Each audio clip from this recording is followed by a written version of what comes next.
இனி ஒவ்வொரு கஷ்டத்திற்கு பின்னாடியும் இருக்கக்கூடிய அற்புதத்தை தெரிஞ்சுக்க வேண்டாமா? இங்கே பாவங்கள் டன் கணக்கில் நிரப்பப்பட்டிருக்கிறது. இதை சரி பண்ணல அப்படின்னா இங்க எந்த விதமான நல்ல விஷயங்களும் உங்க வாழ்க்கையில நடக்காது. உங்களுக்கும் கடவுளுக்கும் இருக்கக்கூடிய உறவு எப்படிப்பட்டதுன்னு தெரியாம நீங்க இருக்கிற வரைக்கும் கடவுளுடைய சக்தியை பெற முடியாது.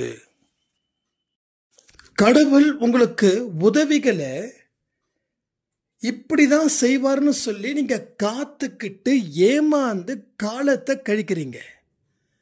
ஆனா வேற ஒரு வழிகள் மூலமா அவர் உதவி செய்து கொண்டே இருக்கிறார். அந்த வழி தெரிஞ்சாதான் நீங்க உதவி பெற முடியும். அந்த வழி எந்த வழின்றது இந்த பதிவில் இருக்கு. இந்த பதிவில் இருக்கிற மாதிரி உங்க மனமும் புத்தியும் சேர்ந்து செயல்பட்டால் உங்களுடைய வெற்றி இப்பொழுதே நிச்சயம் சொல்லி நான் எழுதி தரேன். நீங்களும் ஒரு ஜெயலலிதா அம்மையார் போலையோ, ஒரு கலைஞர் போலையோ, எம்ஜிஆர் போலையோ புகழ் பெற முடியும். அதற்கு என்ன யுத்தி? அந்த யுத்தி இதுல இருக்கு. இதை சரியா பயன்படுத்திக்கிட்டீங்க, அவங்கள விட பெரிய அளவில் நீங்க ரீச் ஆகலாம். இது சாய் சத்தியம். ஓம் சாயிரா சாயிரா, ஓம் சாயிரா சாயிரா, ஓம் சாயிரா சாயிரா, அன்பே சாயிரா, பேரன்பே சாயிரா, அகிலம் தளிக்க ஆத்மா விழிக்க அனுதினம் சாயிரா, எங்கள் அன்பே சாயிரா.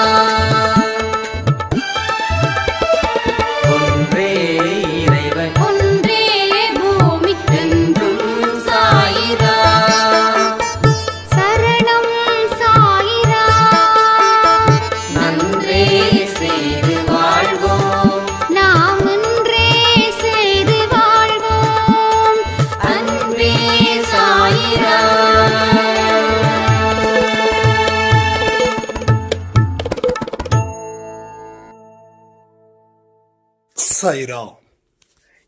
என் உயிரேன் உயிரானவர்களே, ஒவ்வொரு காலகட்டத்திலையும் ஒவ்வொரு புது புது அனுபவங்கள் உங்க வாழ்க்கையில ஏன் வருது தெரியுமா? கடவுள் ஒரு வெற்றியையும் கொடுத்து தோல்வியையும் எதற்காக தராரு? வெற்றி மட்டுமே கொடுத்தா எவ்வளவு சந்தோஷமா இருக்கும். சந்தோஷம் மட்டுமே கொடுத்தா எவ்வளவு சந்தோஷமா இருக்கும். ஏன் இந்த பாழா போன துன்பத்தையும் துக்கத்தையும் கொடுத்து கடவுள் என்னோட மனசை கஷ்டப்படுத்துறாரு? ஏன் ஒரு பெரிய பிரிவையும் கொடுக்கணும்? இப்படிப்பட்ட விஷயங்கள் ஒவ்வொரு மனுஷனுக்குள்ளேயும் ஆழமா எழுந்து நிற்கும். உங்களுக்கு எழுந்து நிற்கும். நல்லா பார்த்தீங்கன்னா ஒரு கட்டத்திலையும் ஒரு கஷ்டங்களை ஏன் கொடுக்கிறாருன்னா அடுத்த கட்டத்துக்கு நாம போகணும் அப்படின்னு. ஏன்னா ஒரே இடத்துல நிலையா யாராலையும் எப்பொழுதும் இருக்கவே முடியாது. ஒரு கட்டத்திலையும் அந்தந்த ஒரு வாழ்க்கை இருக்குங்க. 15 வயசுக்குள்ள ஒரு வாழ்க்கை, அடுத்தது ஒரு 20-25க்குள்ள ஒரு வாழ்க்கை, 25லேருந்து 30 ஒரு வாழ்க்கை, 30லேருந்து 35, இது மாதிரி ஏஜ் வைஸ் அங்கே ஒரு 5லேருந்து 10 வருஷம் வாழுறோம். அந்த இடத்துல பார்த்தீங்கன்னா நிரந்தரமான சந்தோஷம் பெற முடியல. அந்த சந்தோஷம் வருது, கூடவே சேர்ந்து கஷ்டமும் வருது. ஸோ வெளிப்படையா பார்க்கக்கூடிய மனுஷங்க இதை புரிஞ்சுக்கல. ஆனா நீங்க புரிஞ்சுக்கணும். ஏன்னா நீங்க ஆன்மீக வாழ்க்கை வாழ்ந்துட்டு இருக்கீங்க. ஆன்மீக வாழ்க்கையில வாழ்ந்தும் பிராக்டிக்கல் லைஃப்லயும் நீங்க வாழ்ந்துட்டு இருக்கீங்க. ஸோ எனக்கு ரொம்ப பெருமையா இருக்குது. அன்பே சாயில நிறைய பேரோட மாற்றம் ரொம்ப எக்ஸலண்ட். ரொம்ப எக்ஸலண்ட். அப்போ கடவுள் அந்த கஷ்டத்தையும் அந்த சந்தோஷத்தையும் ஏன் கொடுக்குறாங்கன்னா, நாம செயல்பட்டதன் விளைவுகளால நடக்குது. படிக்காத பையன் 100 மார்க் எடுப்பானா? படிச்ச பையன் 0 மார்க் எடுப்பானா? கண்ணுக்கு முன்னாடி ஏகப்பட்ட உதாரணத்தை நான் வாரி வாரி வழங்க முடியும். ஸோ படித்தவன் 100 மார்க் எடுப்பான், படிக்காதவன் முட்டை மார்க் எடுப்பான். மாற்றி எடுக்க வாய்ப்பே கிடையாது. ஸோ ஒரு அனுபவசாலி வாழ்க்கையை வாழ்வதற்கும் அனுபவமே இல்லாமல் வாழ்க்கையை வாழ்வதற்கும் இருக்கக்கூடிய வித்தியாசம் வானத்துக்கு பூமிக்கும். 50 வயசுல இருக்கக்கூடிய அம்மாவுக்கு தைரியம் இருக்கு, நம்பிக்கை இருக்கு. ஆனா 20 வயசு 25 வயசுல இருக்கிற ஒரு பெண்ணுக்கு அந்த தைரியம் நம்பிக்கை இல்லை. என்ன ரீசனா இருக்கும்? What's the reason? அவங்க அனுபவம், அவங்களும் உங்க வயசுல அப்படிதான் இருந்தாங்க. ஸோ லைஃபை கத்துக்கிட்டாங்க. ஸோ நிறைய பெரியவங்க சொல்றத என்னைக்கு இந்த இளமட்ட மனிதங்க கேட்கலையோ அன்னைக்கு பிடிச்சது தோல்வியும் அவமானமும், அதையும் தாண்டின ஒரு மெகா தரித்திரமும். பெரியவங்க பேச்சுக்கு நம்ம கட்டுப்படுறோமா? கட்டுப்படல. அப்போ அவங்க அனுபவம் அப்படிப்பட்டதா இருக்கு. அதே போல உங்க அனுபவமும் வேற லெவல்ல சாய்ப்பை கொண்டு போக நினைக்கிறாரு.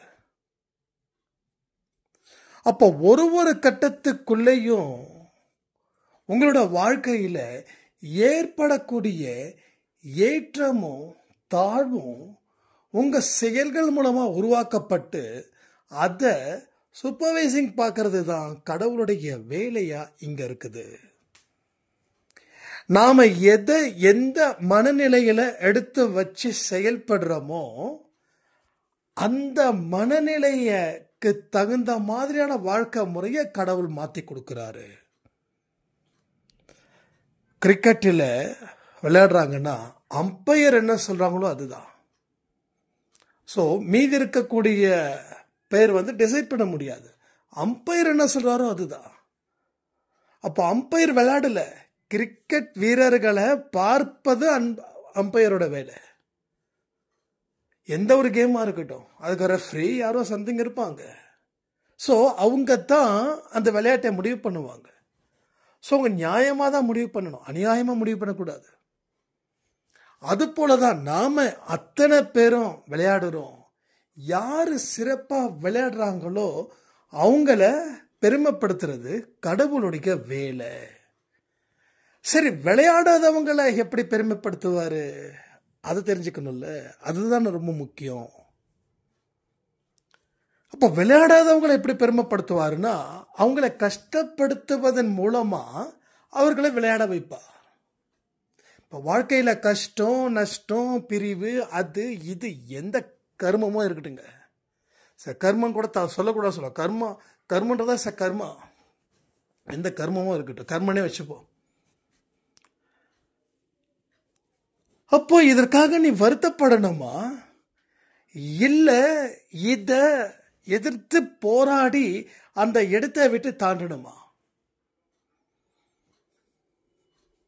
அப்ப இங்க அதை எதிர்த்து நின்று போராடி தாண்டி போனவங்க இந்த கஷ்டம் வரலன்னா என் வாழ்க்கை இப்படி வந்திருக்காதுன்னு நினைப்பாங்க, நினைக்கிற மாதிரி வாழுவாங்க. அப்ப கஷ்டம் கொடுக்கறதுக்கு காரணம் அந்த இடத்தை விட்டு நீ போ.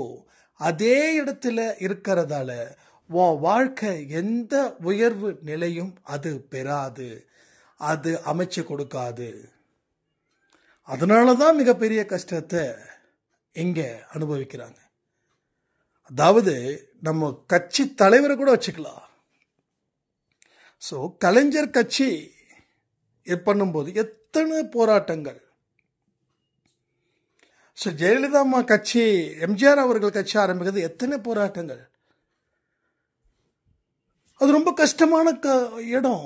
ஒரு இடத்த உருவாக்கணுது இன்னைக்கு நம்ம சீஃப் மினிஸ்டர் வந்து அதை சரி பண்ணிட்டு இருக்காரு. ஸோ ஒரு உருவாக்கப்பட்டாச்சு, உருவாக்குறது அந்த கஷ்டத்தோட கூடிய அந்த விஷயங்கள் அன்னைக்கு நடந்ததால தான் அது இவ்வளோ பெரிய சாம்ராஜ்யத்தை நம்ம கலைஞர் அவர்கள் வந்து உருவாக்கி இருக்காங்க. நான் எல்லா அரசியல் கட்சி தலைவரும் எனக்கு ரொம்ப பிடிக்கும். அவங்க உழைத்த விதம், அதை ஒவ்வொரு மனுஷனுக்கும் கொண்டு போய் சேர்க்கப்பட்ட விதம், கொண்டு போய் சேர்க்கும் போது அவங்க எவ்வளோ தடை, எவ்வளவு மோதல் இருந்திருக்கும், அத்தனையும் எதிர்த்து நின்று போராடி எத்தனை அடி விழுந்திருக்கும், எத்தனை விழுந்திருக்கும், உடம்புல பட்ட அடி, மனதில் பட்ட காயம், தியாகம் எவ்வளவு இருந்திருக்கும். நம்ம சும்மா இன்னைக்கு இவர் சரியில்லை அவர் சரியில்லைன்னு பேசுகிறோம். ஆனால் நமக்கு நம்ம தெருவில் இருக்கிறவங்களுக்கு கூட நம்மளை யாருன்னு தெரியாது. ஆனால் அவங்களோ தமிழ்நாடு அறிந்தவர்கள், அதை தாண்டி இந்தியா வரைக்கும் அறிந்தவர்கள், அதையும் தாண்டி உலகம் பூரா இருக்கக்கூடிய தமிழ் மக்களோட மனசில் வாழ்ந்துட்டு இருக்கக்கூடியவர்கள் தான். அப்போது அவங்க அந்த கஷ்டப்படலைன்னா இப்படிப்பட்டவரை பேச முடியுமா? கலைஞர் இருந்து எத்தனையோ வருஷம் ஆகுது, ஜெயலலிதா அம்மா இருந்து எத்தனையோ வருஷம் ஆகுது, எம்ஜிஆர் அவர்கள் இருந்து எத்தனையோ வருஷம் ஆகுது. வருஷங்கள் ஓடிச்சா இல்லையா? ஆனால் நிற்குதா இல்லையா அந்த பேர்? அப்போது இந்த 3 பேரும் வாழ்க்கையில் கஷ்டப்படாமல் அந்த இடத்துக்கு வந்திருப்பாங்களா? ஜெயலலிதா அம்மாவோட வாழ்க்கை ஸ்டோரியை நீங்கள் பார்த்தீங்க அப்படின்னா அந்த அம்மாவோட போராட்டம் ரொம்ப ஜாஸ்தி. போராட்டம்னா என்ன, எல்லாமே வந்து வெற்றி மட்டும்தான் கிடைச்சிருக்கோன்னு நினைக்கிறீங்களா? வெற்றி மட்டும்தான் கிடைச்சிருக்கோன்னு நினைச்சா அது ரொம்ப தப்பு. பல தோல்விகள் சந்திச்சு ஒரு வெற்றி கிடைச்சது. ஸோ பல வெற்றிகளை சந்திச்சு ஒரு தோல்வி கிடைக்கல, பல தோல்விகளை சந்திச்சு ஒரு வெற்றி கிடைச்சிருக்குது. அதுதான் அங்க நிஜம்.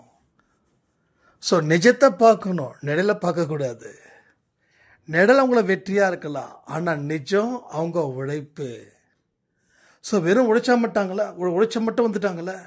அந்த உழைக்கும் போது ஏற்பட்ட அவமானம் எத்தனை வார்த்தைகள். ஜெயலலிதா மட்டும் சொல்லல, ஜென்ரலா எல்லா பெரிய பெரிய பெரிய விஐபிஎஸ்க்கும் நான் சொல்றேன்.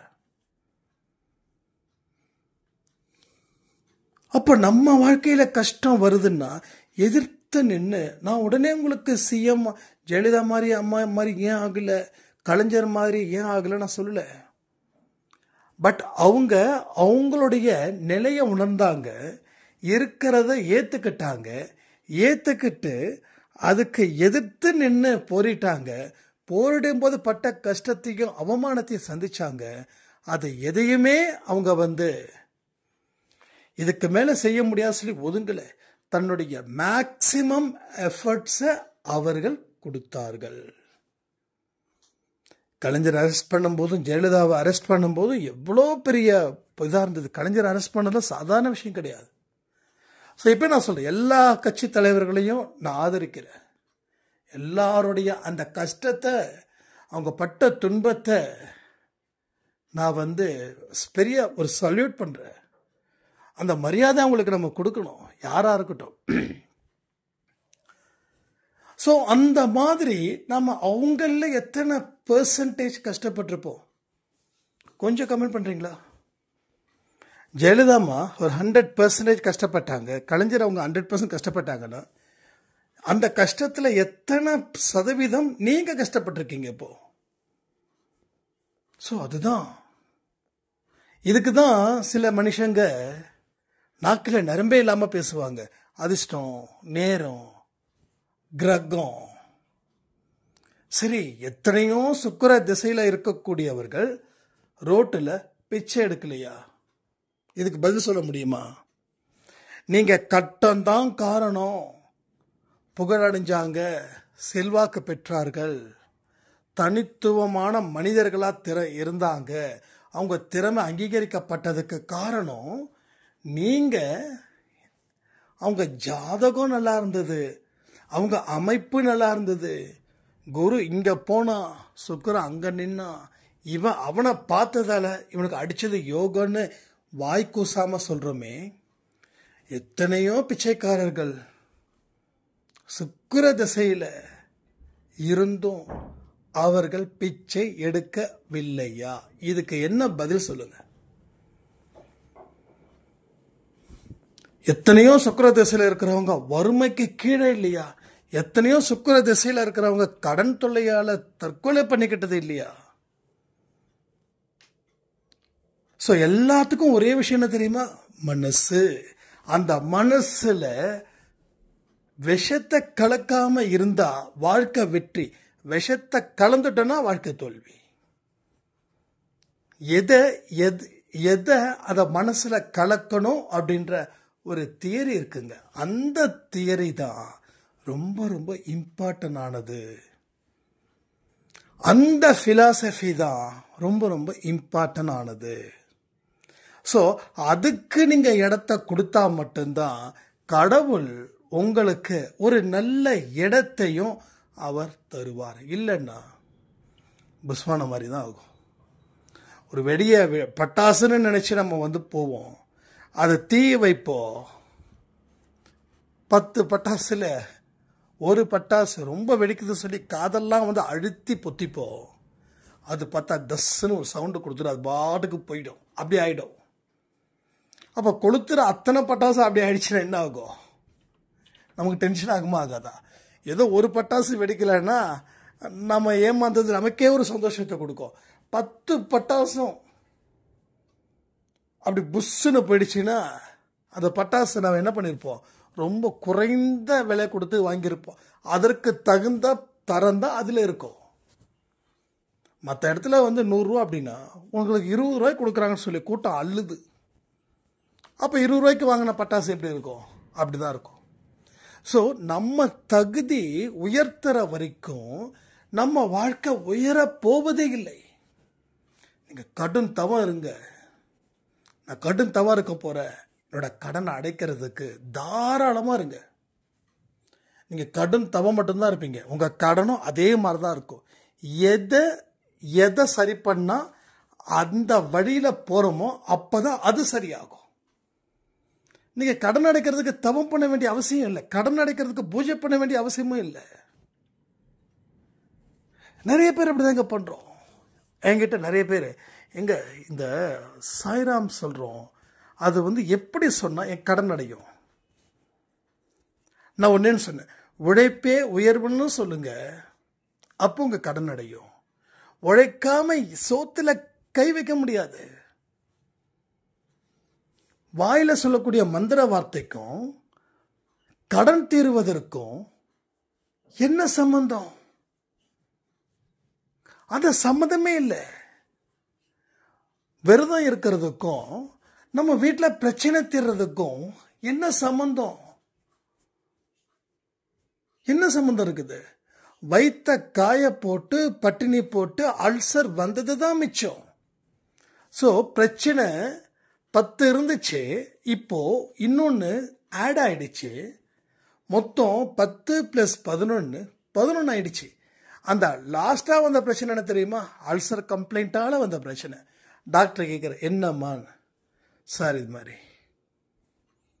அப்போது காலையில் சாப்பாடு இல்லை, மத்தியானம் சாப்பாடு இல்லை. ஓகே, திங்கக்கிழமை ஒரு நாள் விரதம், செவ்வாய்க்கிழமைக்கு துர்கை, புதன்கிழமை தெரியாது அது எனக்கு என்ன சாமின்னு தெரில, வியாழக்கிழமைக்கு சாயப்பாவாக இருக்கட்டும், இல்லை ராகவேந்திரா இருக்கட்டும், இல்லை குரு சம்மந்தப்பட்ட எந்த கடவுளாக கூட இருக்கட்டும். அடுத்தது வெள்ளிக்கிழமை மாரியம்மனுக்கு, சனிக்கிழமை பெருமாளுக்கு, ஞாயிற்றுக்கிழமை ஏன் விட்டு வைக்கணும்? ஜீசஸ் உள்ளத்துக்கு போடுங்க, என்ன ஆகிடப்போகுது? இப்போ வாரத்தில் 7 நாளும் நான் விரதம் இருக்கேன். எதுக்கு? என் கடன் பிரச்சனை தீரணும், என்னோட நோய் தீரணும், என் குடும்பத்தில் இருக்கக்கூடிய பிரச்சனை தீரணும். ஸோ ப்ராப்ளம் சால்வ் ஆச்சா? ப்ராப்ளம் அதிகமாகிடுச்சு. இப்போது டாக்டர் சில மாத்திரை மருந்தெல்லாம் கொடுத்துட்டாரு. என்ன வயிறு ஃபுல்லாக காஞ்சி போய் புண்ணாகி கிடக்குது. என்ன சார், நிறைய பெண்களுக்கு அல்சர் ஜாஸ்தியாக இருக்கு. ஆண்களை விட பெண்களுக்கு அல்சர் ஜாஸ்தியாகிறது. ஏன்னா சரியான நேரத்தில் சாப்பிடாம இருக்கு. தயவு செய்து சொல்கிறேன், கையை கூப்பி சொல்கிறேன், தயவு செய்து வேலைக்கு சாப்பிடுங்க. ஏன்னா பெண்கள் தான் வீட்டின் கண்கள். இது சும்மா ஃபார்மாலிட்டிக்காக நான் பேசல. நீங்களாம் இருந்தாதான் நாங்களாம் நிம்மதியாக சாப்பிட்டு வேலை பார்க்க முடியும். நீங்கள் சந்தோஷமாக இருந்தாதான் இங்கே இருக்கக்கூடிய ஆண்களுடைய வாழ்க்கையில் வெற்றியும் கிடைக்கும்.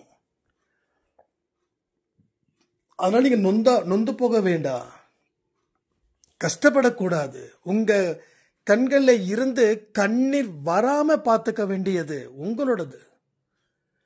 ஸோ எல்லாத்துக்கும் கடவுளுக்கு நன்றிகள் சொல்லுங்கள். ஒரு மோசமான ஒரு கணவர் உங்களுக்கு இருந்தால் கூட நன்றிகள் சொல்லுங்கள். அந்த மோசமான மனிதர் மற்ற மனிதர்கள் மதிக்கிற அளவுக்கு மாற்றுவார் சாயப்பா. இன்னைக்கு கூட ஒரு பெரிய மிராக்கல் ஒரு சாய்ராம் சொல்லியிருந்தாங்க. கடன் தொல்லை ரொம்ப ஜாஸ்தி, நான் நிமிஷத்துக்கு நிமிஷம் நீங்கள் கொடுக்குற ஆடியோவை நான் கேட்பேன். இன்னைக்கு கொடுத்த ஷார்ட்ஸ், வலி இருந்தால் தான் வழி பிறக்கும். வலி இல்லாத வாழ்க்கையே இல்லை. வலி இல்லைன்னா உயிரோடு இருக்க முடியாது. ஸோ வலிச்சுதுன்னா உயிரோடு இருக்கிறதுக்கு சமன்னு சொல்லி நம்ம ஏற்கனவே கொடுத்த ஆடியோவில் அதை விஷ்ணு சாய்ராம் எடிட் பண்ணி ஷார்ட்ஸாக போட்டிருந்தாங்க. அப்போ அதை சொல்லும்போது அவ்வளோ சந்தோஷமாக அவ்வளோ நம்பிக்கையோடு பேசுனாங்க. ஸோ எதுக்கு அப்படின்னா, என்னைக்கு நம்ம சாய்பாபா மனசில் நிறுத்தி அதை பேஸ் பண்ணி நம்ம வாழ்க்கை முறையை மாத்துறமோ, அந்த மாற்றத்தின் விளைவு அவங்க எப்படி இருக்குதுன்னு. அண்ணா எனக்கு கடன் பிரச்சனை ஜாஸ்தி, ஆனால் கடன்காரர்கள் வீட்டுக்கு வரும்போது ஏதாவது சொல்லுவாங்களோன்னு சொல்லி நினச்சி நான் பயந்தேன்.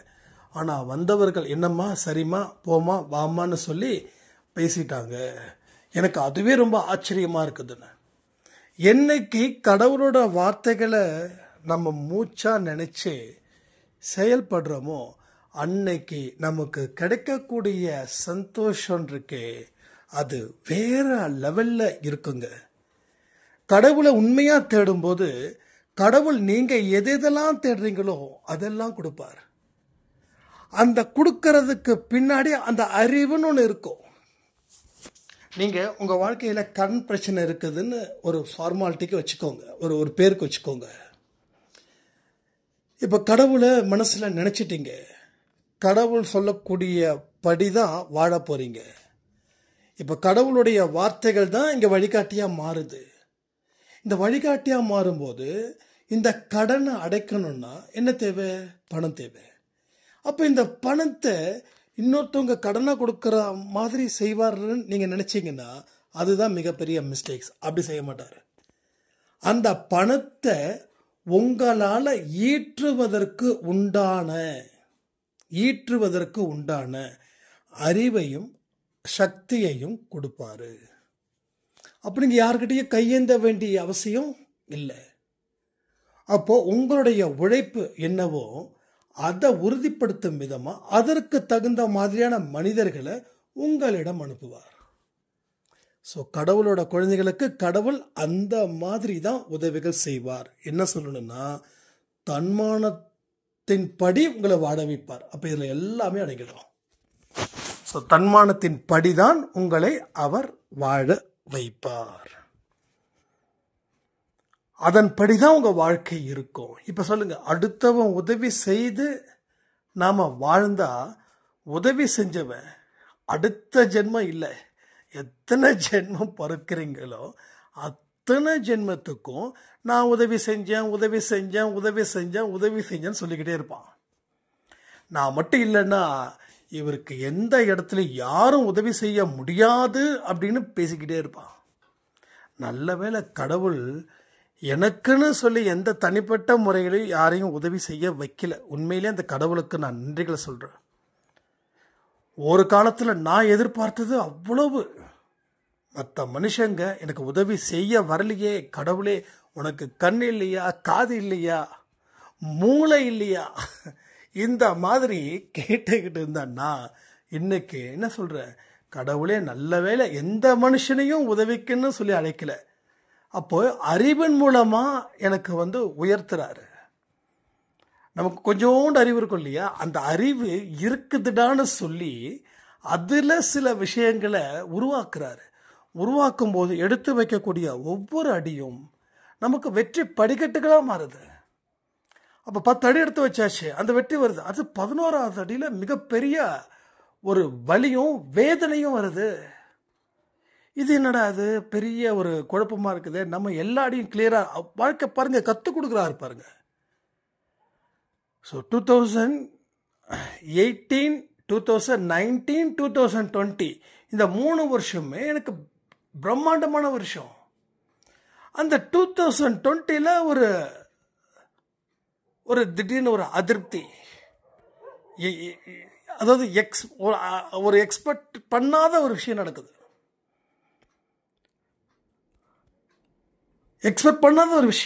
அப்போ நமக்கு என்ன தோணுது, ஒரு 10 படிக்கட்டு 10 படிக்கட்டு அடுத்தது ஒரு 10 படிக்கட்டு அப்படி இருக்காது. இந்த 10 படிக்கட்டில் உனக்கு ஒரு ஸ்டாப் ஆகும். அங்கே ஒரு கஷ்டத்தையும் ஒரு வேதனையும் உனக்கு வரும். இது ஏன் வந்ததுன்னா, நீ பூர்வ ஜென்மத்தில் செஞ்ச பாவத்தோட விளைவு. ரைட், விளைவு. ஸோ இதை நீ அனுபவிச்சு தான் ஆகணும். அப்போ அந்த 10 படியில் இருக்கும்போது நிலை குலையுது. வாழ்க்கை தாக்குதல் ஓவராக இருக்கிறது.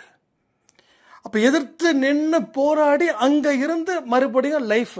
இப்போ அந்த மேலே போகிற 10 படிக்கட்டில் சைடில் போய் மறுபடியும் மேலே போ அப்படின்னு. ஸோ எல்லாரோடும் நேரான ரோடு இல்லை, எல்லாரோடும் வளைவு நெளிவு இல்லாமல் ரோடு இல்லை. ஸோ அதே போல் வாழ்க்கையும் அப்படி தான்.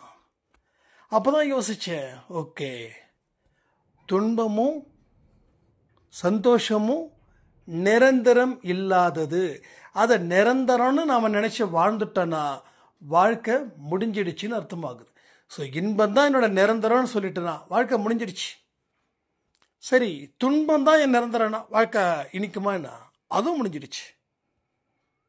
ஸோ நிலையில்லாத வாழ்க்கையில் மனுஷன் நிலையானதை தேடும்போது அது கிடைக்காமலே போகுது. அப்போ என்ன தேடணும்? நீ புண்ணியத்தை தேடு. நீ எதெல்லாம் நல்லது பண்ணுற அங்கே 10% ஒரு கஷ்டம் இருக்க தான் செய்ய யாருக்காவது. நாளைக்கு வியாபாரம் நல்லா பண்ணுறேங்கன்னு வச்சுக்கோங்களேன், நல்லா சூப்பராக பண்ணுறேன்.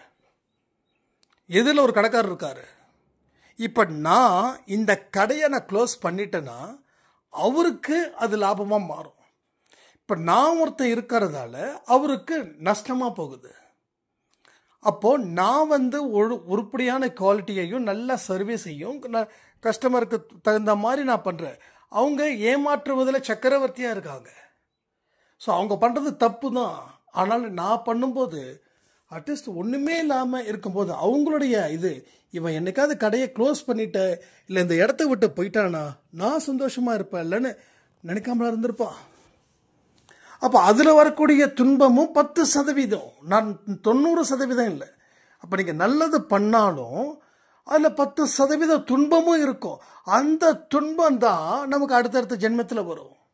இதை தவிர்க்கவே முடியாது.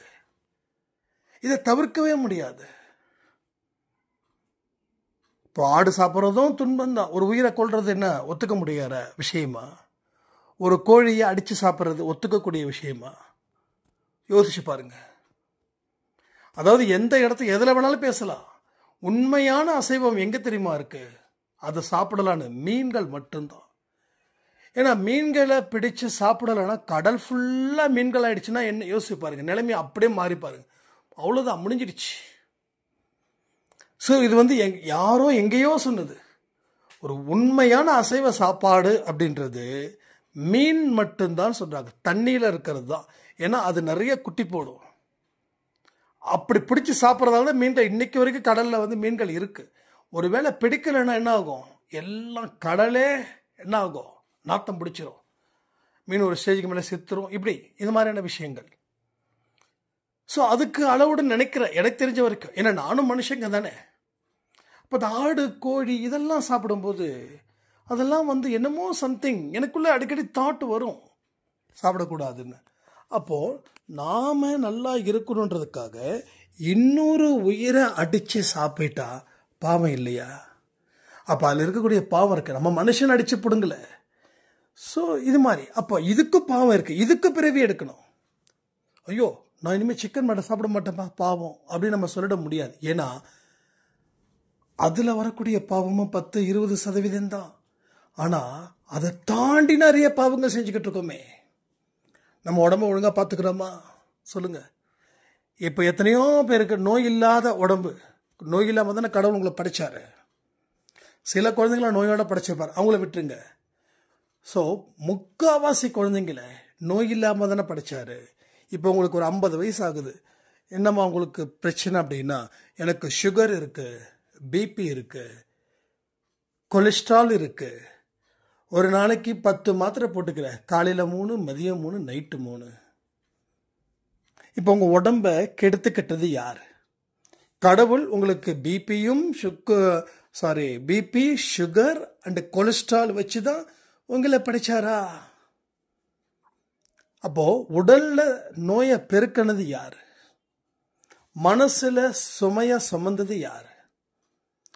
அப்போ அடுத்தவங்களுடைய வாழ்க்கையில பல விஷயத்தை நாம முடிவு பண்ணோம்.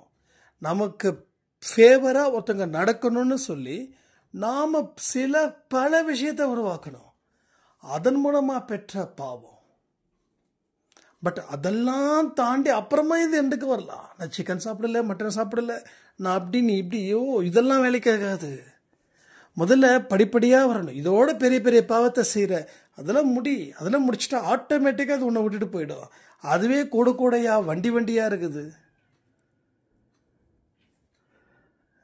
வீட்டில் இருக்கக்கூடிய குப்பையும் ஊருக்கு ஒதுக்குப்புறமாக இருக்கிற குப்பையும் ஒன்றாயிடுமா என்ன? வீட்டில் இருக்கிற குப்பை 2 நாள் குப்பை, ஊருக்கு ஒதுக்குப்புறமாக இருக்கிற குப்பை பல வீட்டில் இருக்கக்கூடிய ஒட்டுமொத்த குப்பை, அது டன் கணக்கில் போகும்.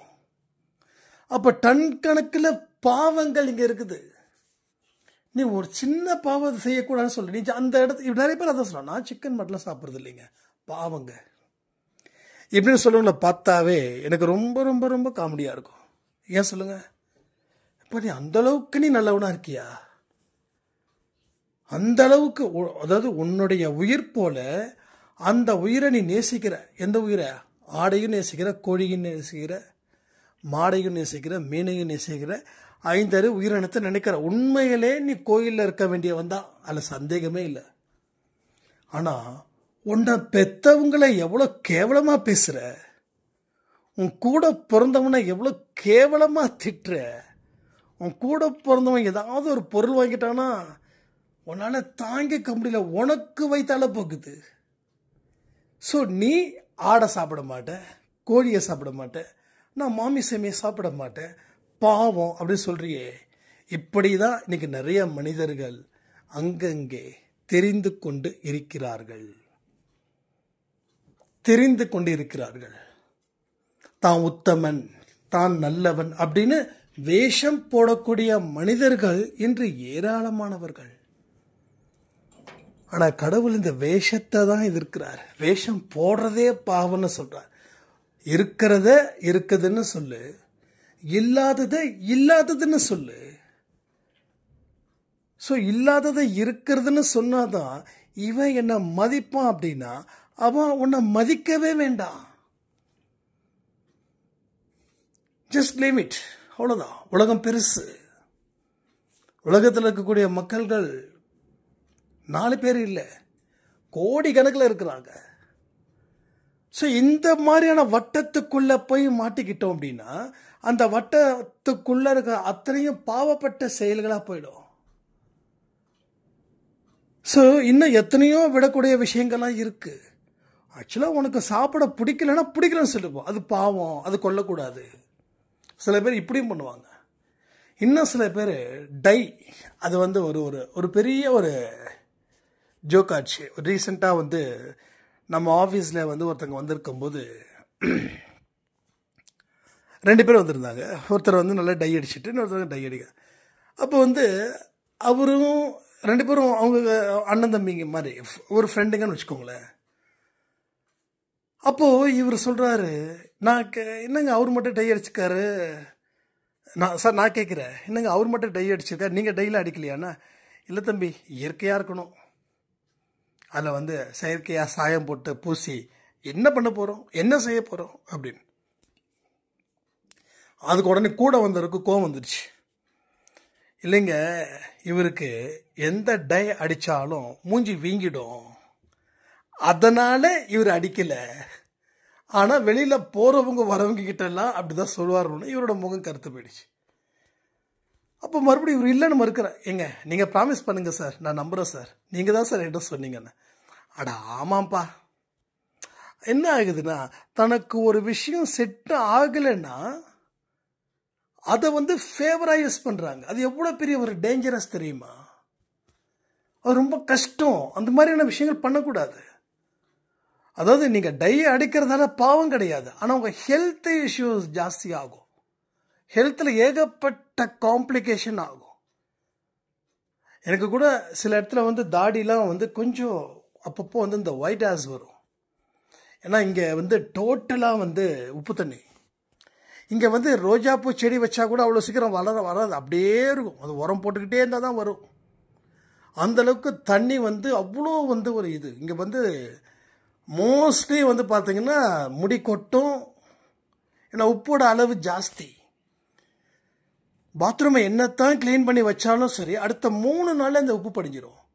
ஒன்றும் இல்லைங்க, இரும்பு பைப்பு, ரைட், புரிஞ்சுக்கோ. அந்த இரும்பு பைப்பு, அந்த இரும்பு பைப்பில் இருக்கக்கூடிய புடி உடஞ்சி போயிடுச்சு. அந்த உப்போட தன்மை அது மாதிரி. அம்மா அப்பா இருக்கும்போது அந்த பாத்ரூம் யூஸ் பண்ணல அப்படின்னா, 1 மாதம் யூஸ் பண்ணாமல் இருந்தால் அந்த பாத்ரூமில் அந்த தண்ணி கை எடுத்து தள்ளுறது போகிறதெல்லாம் அந்த பைப்பை யூஸ் பண்ணாமல் இருக்கும்போது அந்த பிடி அவ்வளோ ஸ்ட்ராங் பிடி, அந்த பிடி உடைஞ்சு போய் கிடக்குது. நான் எங்கடா அந்த பிடியை தேடுறேன், கீழே உளுந்து கிடக்குது. ஸோ உப்பு அந்த அளவுக்கு மோசமாக இருக்குது. ஸோ இது மாதிரி நிறைய விஷயங்கள். அப்படி இருக்கும்போது எனக்கு கூட சொன்னாங்க டை அடிச்சுக்கோங்க அப்படின்னு. ஆனால் அந்த ஒயிட் ஹேர்ஸ் மட்டும் அந்த ட்ரிம் பண்ணும்போது அந்த இடத்துல மட்டும் அந்த ட்ரிம் பண்ணும்போது அந்த ஒயிட் ஹேர்ஸ் அதில் போயிடும். ஸோ இது எதுக்கு நம்ம காட்டணும்? ஸோ பித்தமோ ஏஜோ எதுவுமே மறைக்க வேண்டிய அவசியமே இல்லை. Just leave it. ஏன்னா இந்த ஒரு விஷயத்தை வச்சு தான் நாம் இது பண்ணுறோம். அப்படிலாம் இருக்கவே கூடாது. ஆன்மீக லைஃப் அப்படிதான். மொட்டை அடித்து வாழ்ந்தா கூட சந்தோஷமா இரு, சடையை வளர்த்து வாழ்ந்தா கூட சந்தோஷமா இரு. ஸோ எந்த ஒரு இதுக்குள்ளேயும் சிக்கிக்க கூடாது. ஸோ இதுதான் ஆன்மீகத்திலே சொல்லக்கூடியது. ஒரு வருஷம் ஒரு ஐ திங்க் 7-8 மாதத்துக்கு முன்னாடி நான் ஹேர் கட் பண்ணேன், தாடி எடுத்தேன். ஏன்னா எனக்கு ஒருத்தங்க சொன்னாங்க இதுதான் உங்களுக்கு ப்ளஸ்ஸாக இருக்குதுன்னு, அதனால தான் நீங்கள் வச்சுருக்கீங்க, சும்மா கதை விடாதீங்கன்னு. அடுத்த நாளே அன்னைக்கு நைட்டே 10 மணிக்கு கடை ஒருத்தர் க்ளோஸ் பண்ணக்கூடிய நேரத்தில் போய் என்னோட ஹேர் கட் பண்ணுங்கண்ணே. ஏன் அப்படின்னா என்னைக்கு அப்போ அவங்களுக்காக இல்லை, நமக்கு அந்த மாதிரியான ஃபீல் வருதோ அப்படின்னு. ஆனால் அதில் எதுவுமே இல்லைன்னு தெரிஞ்சிருச்சு. ஏன்னா மறுபடியும் சொல்கிறேன், நிலை இல்லாததை மனுஷன் நிலையானதுன்னு நினச்சி தேடும்போது தான் மனிதன் முட்டாளாகிறான். ஸோ நல்லா புரிஞ்சுக்கோங்க. ஸோ இந்த பதிவு ரொம்ப ஒரு இன்ட்ரெஸ்டிங்கான பதிவாக இருக்குன்னு எனக்கு தோணுது. பட் நீங்கள் எப்படின்னு நீங்கள் சொன்னால் தான் எனக்கு தெரியும். ஸோ பல விஷயங்களை சாய்ப்பா நமக்கு சொல்லி கொடுக்குறாருன்னா, நம்ம வாழ்க்கையை மாற்றுவதற்கு உண்டான மாற்றத்திற்காக நடக்கக்கூடியதுன்னு சொல்லி இந்த பதிவை நான் முடிக்கிறேன். ஜெய் சாய்ராம்.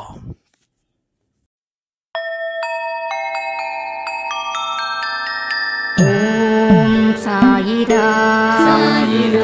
ஓம் சாயிராம்.